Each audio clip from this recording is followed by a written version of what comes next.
हरे राम हरे कृष्ण हरे राम हरे राम राम राम हरे कृष्ण कृष्ण कृष्ण हरे हरे हरे Ram Ram Ram Hare Krishna. Thank you so much for participating in morning Japa session. Now it's time for today's transcendental quote by our beloved Srila Prabhupada. So today is April 18 and today's quote is, "They have forgotten Krishna, they have forgotten God, and I am trying to make them Krishna conscious. It is a very difficult job. I have to shed my blood 3 tons before I make one convinced in Krishna consciousness. That is my experience. I have to talk with them, especially these Europeans and Americans. They do not accept anything so blindly." Hong Kong April 18, 1972। Hindi में अनुवाद है, वे श्री कृष्ण को भूल गए हैं, वे भगवान को भूल गए हैं और मैं उन्हें कृष्ण भावना भावित बनाने का प्रयास कर रहा हूँ। यह बहुत कठिन कार्य है। एक व्यक्ति को विश्वास दिलाने के लिए मुझे 3 टन खून बहाना पड़ता है। यह मेरा अनुभव है। मुझे उनसे बात करनी पड़ती है, विशेष रूप से यूरोपीय और अमेरिकियों से। वे किसी भी बात का अंधानुकरण नहीं करते। हांगकांग 18 अप्रैल 1972। भक्ति वेदांत स्वामी श्रीला प्रभुपाद की जय। Now I'm requesting His Grace Giridhar Sevak Prabhuji to throw some light on today's quote. Hare Krishna Prabhuji. हरे कृष्ण जी, थैंक यू प्रभु जी। तो प्रभु जी प्रभुपाद बता रहे हैं यहाँ पर कि जो है कि वे भगवान को भूल चुके हैं। मतलब कि प्रभुपाद यहाँ पर हमारे बारे में भी इंगित कर रहे हैं कि हम लोग भगवान को कैसे भूल चुके हैं और समस्त संसार जो है ना भगवान को भूला हुआ है और वो भौतिक जगत में सफर कर रहा है। तो प्रभुपाद बता रहे कि मुझे जो है ना उनको समझाने में 3 टन खून बहाना पड़ता है। खून यहाँ पर मतलब प्रभुपाद पसीने से बता रहे हैं। जैसे हम लोग प्रचार करते हैं या वैष्णव लोग प्रचार करते हैं तो कैसे जो है ना कितना मेहनत लगता है प्रचार करने में। एक भक्त को बनाने में कितना मेहनत लगता है वो जो वैष्णव प्रचार कर रहे हैं वही बता सकते हैं। जैसे प्रभुपाद ने फॉरेन में जाने से पहले इंडिया में कितना प्रचार किया, कितना सब कुछ किया, लेकिन वो नहीं कर पाए। फिर वो फॉरेन में गए, जब अमेरिका गए तो वहां पर जा करके स्टार्ट किया, तब वहां पर हो पाया। और जो है बताते हैं कि जो अमेरिकी और यूरोपी होते हैं ये अंधानुकरण नहीं करते हैं। मतलब ये किसी पर भी ब्लाइंड फेथ नहीं करते। इनको जो है ना हर चीज प्रूफ के साथ चाहिए होती है। तो प्रभुपाद प्रूफ के लिए जो है ना साइंटिफिक तरीके से जो है ना कृष्ण भावनामृत को पेश करते थे। और एक एक व्यक्ति को झेलना आसान नहीं होता है। प्रभुपाद एक एक व्यक्ति को झेलने के लिए कितना मेहनत करते थे वो अगर हम कभी प्रभुपाद लीलामृत पढ़ते हैं तो हम उसमें देखते हैं कि एक भक्त बनाने के लिए प्रभुपाद ने कितना मेहनत किया है। तो प्रभुपाद यहाँ पे यही बता रहे हैं कि प्रचार करना आसान नहीं है और किसी को भी, एक भक्त को भी जो है ना कृष्ण भावनामृत में रोक के रखना आसान बात नहीं है। Thank you Prabhu ji. Hare Krishna. Thank you so much Prabhuji. Now it's time for today's shloka and आज का श्लोका रिसाइट करने के लिए हैं आराधना पांडे माता जी, but I think because of some network issue she is not available, so I'm reading the shloka. Yes, so this is chapter 9, text number 16. Shloka is aham kartur aham yagya swadha aham aushadham mantra aham eva ajayam aham agnim aham hutam aham kartum aham yagyam aham yagya swadha aham aushadham mantra aham eva ajyam aham agnim aham hutam aham kartum aham yagya swadha aham aushadham mantra aham eva ajyam aham agnim aham hutum। इसका शब्दार्थ है, किंतु मैं ही कर्मकांड, मैं ही यज्ञ, पितरों को दिया जाने वाला तर्पण, औषधि, दिव्य ध्वनि मंत्र, घी, अग्नि तथा आहुति हूँ। श्रीमद् भगवद गीता यथारूप की जय। श्रील प्रभुपाद की जय। हरे कृष्णा प्रभु जी। हरे कृष्णा। तो श्लोक में भगवान बता रहे हैं कि किंतु कर्म कांड अर्थात किंतु कर्म कांड नहीं हूँ और मैं ही यज्ञ हूँ, मैं ही पितरों को दिया जाने वाला तर्पण हूँ, औषधि हूँ, दिव्य ध्वनि हूँ, मंत्र हूँ, घी अग्नि। मतलब यहाँ पे भगवान बहुत सारी चीजें बता रहे हैं कि हर चीज में जो है मैं टॉप मोस्ट हूँ। जैसे भगवान बता रहे हैं कि मैं कृतु हूँ। कृतु मतलब वेदों में वर्णित जो यज्ञ होते हैं, वेदों में जो यज्ञ बताए गए हैं, उनका फल यही होता है कि कृष्ण को प्रसन्न करना होता है। कि समस्त प्रकार के जो यज्ञ है वो कृष्ण को प्रसन्न करने के लिए होने चाहिए, बल्कि अपने यश के लिए नहीं होने चाहिए कि हम भौतिक कामनाएं करते हैं। ठीक है, तो भौतिक कामना करने के लिए भी अगर हम कृष्ण को प्रसन्न कर रहे हैं तो जो है वो यज्ञ होता है। जैसे एग्जाम्पल में कि महाराज दशरथ ने पुत्र प्राप्ति के लिए यज्ञ किया था, तो पुत्र प्राप्ति के लिए जब यज्ञ किया था तो उन्होंने भगवान विष्णु के लिए यज्ञ किया था। तो उनका यज्ञ जब हो रहा था तो उसमें भगवान विष्णु बहुत विशाल रूप में प्रकट हुए थे और उनको जो है ना 4 प्रकार की खीर दिया था। तो महाराज दशरथ ने पुत्र प्राप्ति के लिए भी अगर कोई यज्ञ किया तो उसमें उसको भी भगवान को प्रसन्न करने के लिए किया। हमें अपनी इंद्रिय तृप्ति के लिए कोई यज्ञ नहीं करना चाहिए। तो भगवान बता रहे कि मैं ही यज्ञ हूँ। तो जैसे भगवान भगवद गीता में बोलते हैं कि भोक्ता राम यज्ञ तपसाम सर्वलोक महेश्वरम। समस्त प्रकार के जो यज्ञ का भोक्ता जो है वो स्वयं कृष्ण ही है। तो बताते हैं कि पुराणों में जो वर्णित यज्ञ है, पद्म पुराण में से एक कथा आती है कि जो है अम्बरीश महाराज की कथा आती है कि जब एकादशी व्रत कर रहे हैं तो जो है ना एकादशी व्रत के समय उन्होंने पूरा दिन एकादशी रखा है। उसके बाद नेक्स्ट टाइम जब पारण करना होता है तो वहां पर दुर्वासा मुनि आ जाते हैं। तो दुर्वासा मुनि आते हैं तो वो बोलते हैं कि जब मैं स्नान करके आऊंगा तब हम यज्ञ क्या नाम है व्रत खोलेंगे। लेकिन उस टाइम पर लेट हो जाता है तो उन्होंने जो है पानी से जो है ना अपना व्रत खोल लिया होता है। तो उसमें जो है ना फिर दुर्वासा मुनि का क्रोध होता है। ये कहानी थोड़ा लंबा है तो वो बहुत क्रोधित हो जाते हैं। तो फिर भगवान का सुदर्शन जो है ना दुर्वासा मुनि से जो है ना अम्बरीश महाराज की रक्षा करता है। तो यहाँ बताया गया कि अगर हम भगवान के लिए यज्ञ का पालन करते हैं, कोई भी व्रत करते हैं, तो भगवान उसके लिए हमारी स्वयं रक्षा करते हैं। तो यहाँ पर अम्बरीश महाराज का एग्जाम्पल दिया जा रहा है कि जो ना कैसे उन्होंने भगवान के लिए व्रत का पालन किया, ना कि स्वयं के लिए किया। तो भगवान बता रहे कि मैं तीसरे में कि मैं सदा हूँ। मतलब जो मृत मृत पुरुष होते हैं, जैसे हमारे पूर्वज हो गए जो कि पितृलोक में रहते हैं, उनको भी जो हम भोजन देते हैं, जैसे श्राद्ध होता है या जो ना बरसी होती है, अलग अलग प्रकार के जो कार्यक्रम होते हैं, वहाँ बताया गया कि उनको भी जो भोजन प्रदान किया जाना चाहिए वो भी कृष्ण को भोग लगा के प्रदान किया जाना चाहिए। जो जो पितृलोक में जो तो यहाँ पे बोला जा रहा है कि ऐसे भगवान राम ने जो है ना महाराज दशरथ के लिए जो है पिंडदान किया। तो वो जो है ना महाराज दशरथ उनके बहुत बड़े भक्त थे इसलिए किया था। कि भगवान बता रहे कि मैं औषधि हूँ। औषधि मतलब जैसे कि यज्ञ में जो सामग्री डाली जाती है तो उसमें जैसे जौ होता है, तिल होता है, अलग अलग प्रकार की वनस्पति, ये जो है जो भी वनस्पति उगती है वो भगवान की कृपा से ही उगती है। जो भगवान की कृपा से उगती है वो तो उसी से हम यज्ञ करते हैं। जब हम उसको यज्ञ करते हैं तो वो हमारे माइंड में होना चाहिए, हमारी चेतना में क्या होना चाहिए कि ये भगवान से आया है तो ये भगवान के लिए ही है, तो भगवान कृष्ण के लिए ही वो यज्ञ होना चाहिए। फिर भगवान बता रहे कि मैं ही मंत्र हूँ। जैसे हम अलग अलग प्रकार के देवताओं का मंत्र जो है ना उच्चारण करते हैं, जब हम से हरे कृष्ण महामंत्र को भगवान के लिए करते हैं तो सारे समस्त देवताओं के जो कंट्रोलर हैं वो भगवान ही है। तो जो भी मंत्र उच्चारण करना चाहिए वो भगवान की चेतना में रह करके करना चाहिए और प्रयास करना चाहिए कि कलयुग में हरे कृष्ण महामंत्र को ही हम जो ना वैल्यू दें, ज्यादा से ज्यादा करें। फिर भगवान बताते हैं कि मैं धृत हूँ। मतलब कि यज्ञों में जो आहुति के साथ साथ धृत मतलब जो घी डाला जाता है।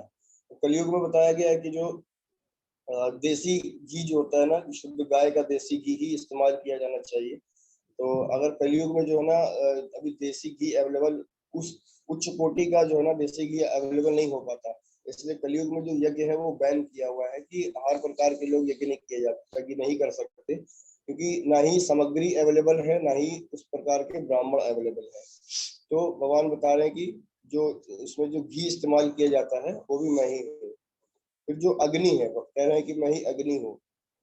भक्त जिस समय आहुति डालते हैं उस समय की ऐसी भावना करते हैं कि वे कृष्ण के मुख में ही आहुति डाल रहे हैं। मतलब कि जो यज्ञ कुंड होता है उसमें जो अग्नि चल रही होती है, हम जब उसमें आहुति डालते हैं तो भक्त क्या सोचते हैं कि ये मैं भगवान के मुख में ही डाल रहा हूँ। अगर हम ऐसा सोच करके कोई यज्ञ करते हैं तो वो यज्ञ सफल माना जाता है।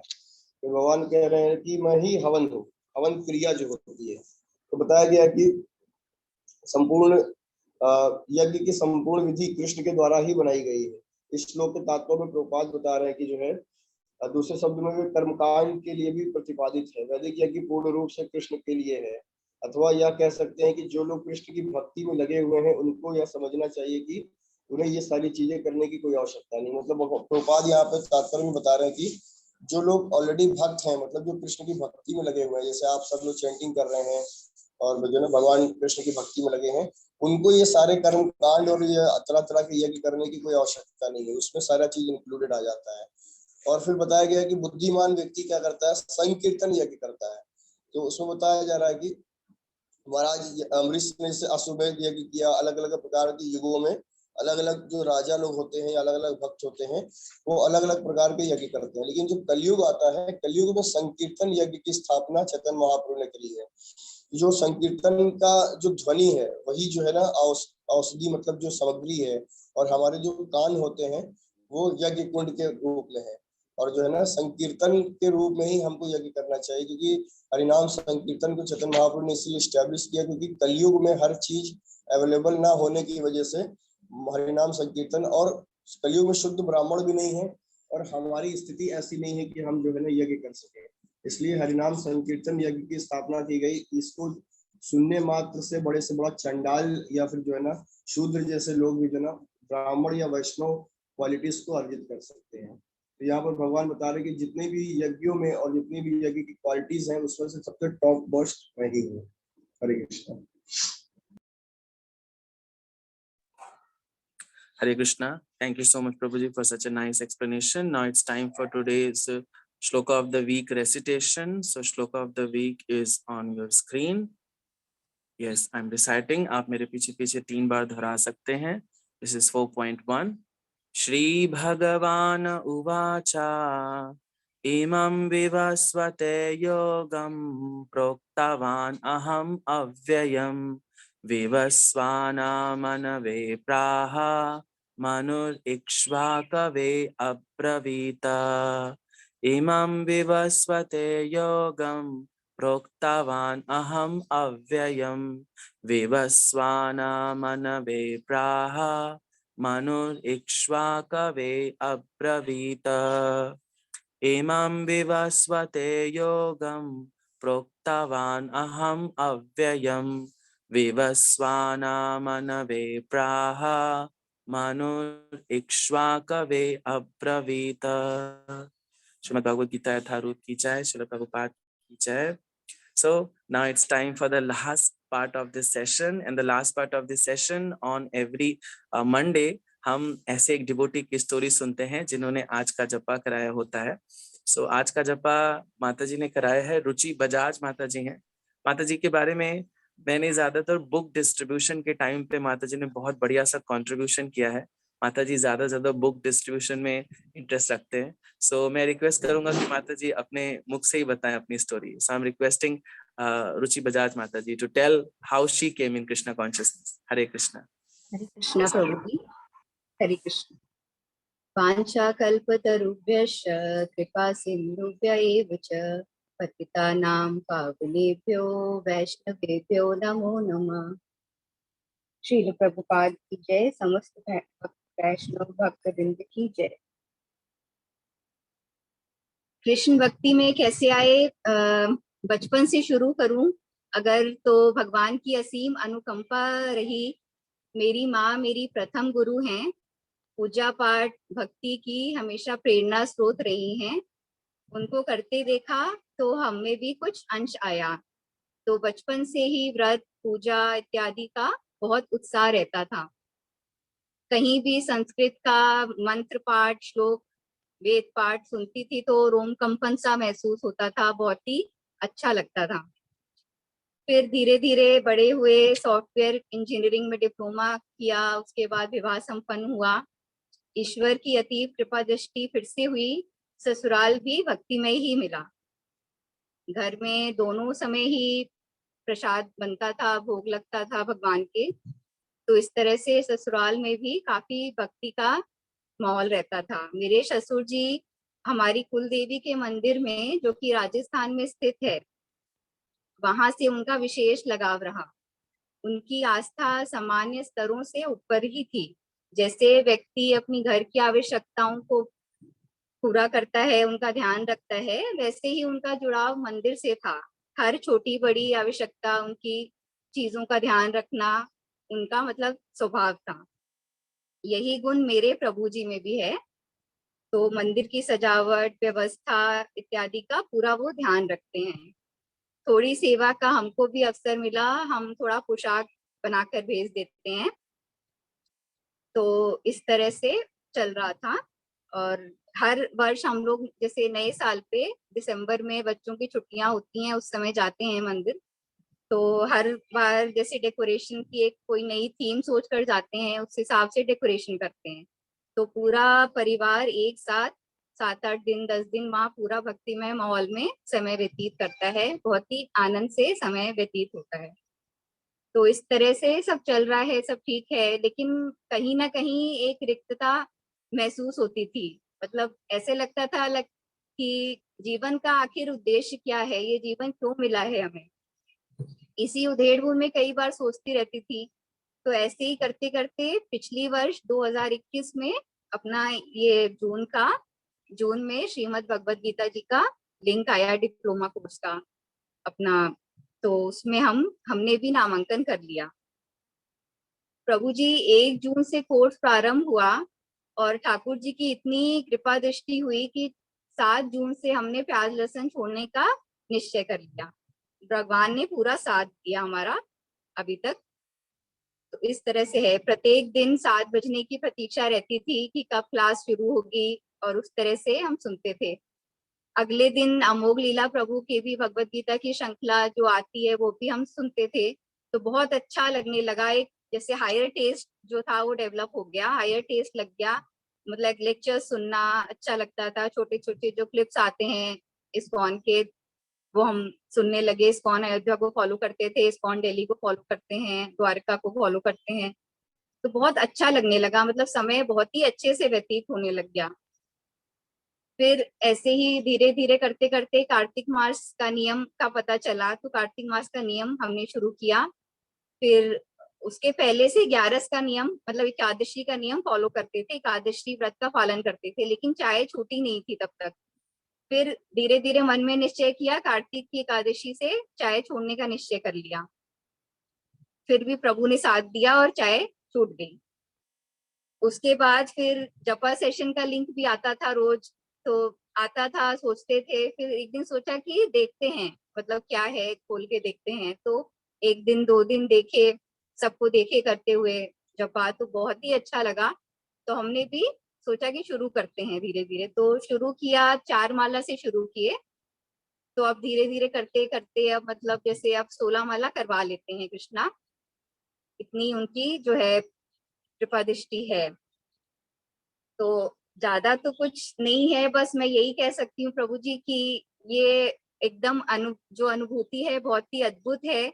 ये संग आप लोगों का, वैष्णव भक्तों का बहुत ही अनुभूत अद्भुत है, जो कि बहुत ही कृष्ण कृपा से ही मिला है। उन्होंने ही प्रेरणा दी है, और कृष्ण कृपा सब पे बनी रहे, इसी कामना के संग, इसी प्रार्थना के संग। हरे कृष्णा।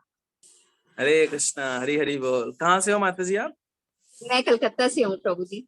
वैसे मेरा मायका कानपुर है, तो वो लखनऊ बट के आपके पास ही है। पास में तो मायापुर गए क्या? मायापुर, जी जी, जय। मायापुर, हाँ। तो आप तो धामवासी हो गए। तो आप देख सकते हैं, हम इन सारे डिवोटीज की स्टोरी आपको इसलिए सुनाते हैं, you should take the inspiration from that, कि माता जी का कैसे स्लो स्लो जर्नी बढ़ा है, कैसे वो इस्कॉन अयोध्या के कांटेक्ट में आए। एंड हर स्टोरी में मैंने एक चीज जरूर देखी, डिप्लोमा कोर्स कहीं ना कहीं एकदम हीरो की तरह है, और इस हीरो के पीछे भी एक हीरोइक पर्सनैलिटी है, that is His Grace Dev Shekhara Prabhu ji. देव शेखरा प्रभु जी का इतना ज्यादा योगदान है, शायद मैं उनको बताने के लिए योग्य नहीं हूँ कि मैं देव शेखरा प्रभु जी को किस शब्दों में धन्यवाद दूं। एंड आप सबके पास भी आई थिंक शब्द नहीं है देव शेखरा प्रभु जी को धन्यवाद देने के लिए। सो देव शेखरा प्रभु जी is the cause behind all causes की इतने सारे डिवोटीज हमारे साथ जुड़े हैं और जपा सेशन में कर रहे हैं। एंड देव शेखरा प्रभु जी के कॉज हैं हिज ग्रेस षडभुज गौर प्रभु जी। So all glories to him. So thank you so much respected devotees. Thank you Ruchi Mata ji for telling your transcendental story. अब आप धीरे धीरे और ग्रो करेंगे एंड प्लीज आप हमें भी ब्लेस करो, हम भी भक्ति में ग्रो कर सकें। Thank you so much. हरे कृष्णा। सो thank you so much all the respected devotees. अभी एक इम्पॉर्टेंट इन्फॉर्मेशन है जो रिकॉर्डिंग में आप डाल सकते हैं। अभी हम how came I Krishna consciousness वाला जो सेशन है वो एवरी संडे करेंगे, क्योंकि वीक डेज पे बहुत सारे डिवोटीज के बहुत सारे एंगेजमेंट्स हैं। बहुत सारे डिवोटीज के भी हमारे पास कॉल आए कि हमारे बच्चों का स्कूल 7 बजे हो गया है, जल्दी रेडी करना होता है, टिफिन रेडी करना होता है। तो मैं अपना बताऊं पर्सनली तो मुझे भी ना 7 o'clock स्कूल में रिपोर्ट करना है, तो अभी तुरंत मैंने भागा भागी शुरू करनी है। सो अभी हम क्या करेंगे, हम क्वेश्चन आंसर सेशंस नहीं लेंगे, हम 6:30 तक एक्सप्लेनेशन पार्ट खत्म कर देंगे, या टाइम अगर बचता है तो भले हम क्वेश्चंस ले लें, बट आज हम कोई क्वेश्चन नहीं लेंगे। So thank you so much. हरे कृष्णा। श्रील प्रभुपाद की जय। एक और इम्पोर्टेंट इन्फॉर्मेशन, इस्कॉन अयोध्या का जो कैंप है उसका 25 अप्रैल तक रजिस्ट्रेशन डेट्स बढ़ गई हैं। सो प्लीज आप अपने फ्रेंड्स, अपने रिलेटिव्स, अपने जानने वालों जिनको अपने साथ में ले जाना चाहते हैं इस ट्रांसेंडेंटल अपॉर्चुनिटी को ग्रैब करने के लिए, तो प्लीज आप लिंक उनके साथ शेयर कर सकते हैं। Thank you so much. हरे कृष्णा। श्रील प्रभुपाद की जय। यस माता जी, अभी हम रिकॉर्डिंग बंद कर सकते हैं।